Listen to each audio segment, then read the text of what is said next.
Ka dështuar sërish zgjedhja e kryetarit kuvendit të Kosovës edhe në seancën e 7 të mbajtur këtë të diel. Albin Kurti ka paraqitur sërish si kandidate Albulena Agjiun, të cilën opozita e ka refuzuar disa herë deri tani sepse e konsideron një figurë përçarëse. Kam në lidhje të drejtë për drejtë nga Prishtila në Leonita Bajrami. Leonita, të përshëndes. Çfarë u shënua ndryshe në këtë seancë të 7 krahasuar me 6 të tjera dhe a ka një limit seancash, pra si mund të zgjidhet ngërçi? Çfarë parashikon ligji? Ju përshëndes, atëherë fatkeqësisht duhet të themi që asgjë nuk ka ndryshuar nga 6 seancat e tjera. Lëvizja vetëvendosje për herën e 5 e ka propozuar Albulena Agjiun si kryeparlamentare, gjë që ka çuar në votën kundër të partive të tjera shqiptare që janë të përfaqësuara në kuvendin e Kosovës, dhe po ashtu insiston që edhe në tentimin e tretë që mbahet të martën me fillim nga ora 10 do të vazhdoj ta propozoj Albulena Agjiun si kryeparlamentare. Një zgjidhje që do të mund të ishte në këtë rast është vetofrimi te presidentja e Kosovës Vjosa Osmani, e cila e ka lënë një derë hapur për konsultime me partitë politike në momentin që e dërgoi një letër në drejtim të kryesuesit të seancës Avni Deharit, ku thoshte se është e gatshme të mirëpres përfaqësuesit e partive politike për diskutime sa i përket zgjidhjes së bllokadës së krijuar që nga 15 prilli. Megjithatë, sipas deklarimeve që në të rast me fokus lëvizja vetëvendosje nuk ka një vullnet të tillë që t'i drejtohet presidentës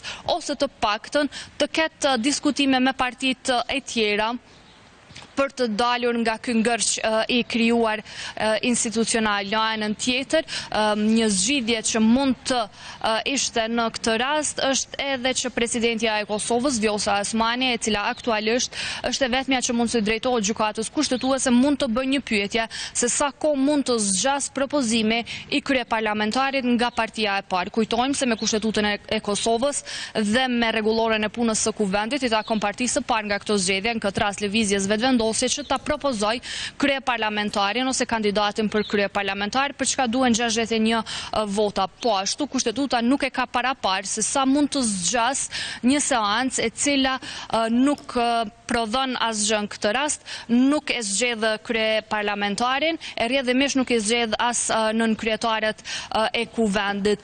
Jo referohemi zakonisht në këtë rast edhe presidentja një akt vendimit të gjykatës kushtetuese të vitit 2014, ku thotë se të gjithë deputetët e kuvendit të Kosovës janë të obliguar të gjejnë një zgjidhje të përbashkët për të ecur përpara për të evituar çdo bllokadë të mundshme.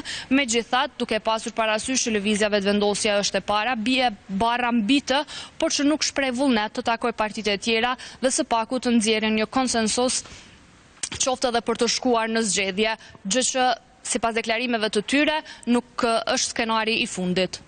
Leonita, edhe një pyetje të lutem. Përse Albin Kurti këmbgul te Albulena Agjiaj dhe pse opozita e konsideron një figurë përçarëse? Çfarë do të ndryshonte nëse Kurti do të ndryshonte mendim dhe do të propozonte një emër tjetër?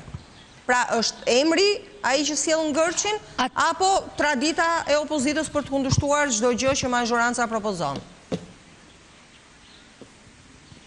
Realisht lëvizja vetëvendosje thotë se Albulena Agjiu ka një përvojë të gjatë në kuvendin e Kosovës, e po ashtu është edhe grua në këtë rast që do të përfaqësonte kuvendin e Kosovës. Megjithatë, opozita e kundërshton për faktin se Albulena Agjiu do të lexonte vetëm skriptat e partisë dhe nuk do të paraqiste ato figurën e unitetit në seancat e kuvendit të Kosovës.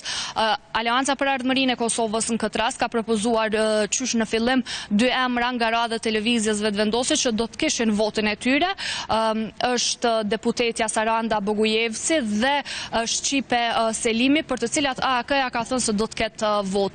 Në anën tjetër, Lidhja Demokratike e Kosovës thotë se nuk ka vot për asnjë kandidat të propozuar nga lëvizja vetëvendosje. Partia Demokratike është pak më rezervuar në këtë rast, por se thot ka emra të tjerë që do të mund të votoheshin, do të mund të sillte një ndryshim nëse Albin Kurti e propozon dikë tjetër. Por megjithatë është duke u interpretuar si një propozim i qëllimshëm për të vazhduar ngërçin politik në këtë rast që është për shkak se lëvizja vetëvendosje qartazi nuk i ka 61 votat që duhen për kryeparlamentar, e po ashtu edhe për zgjedhjen e qeverisë. Leonida, të falenderoj.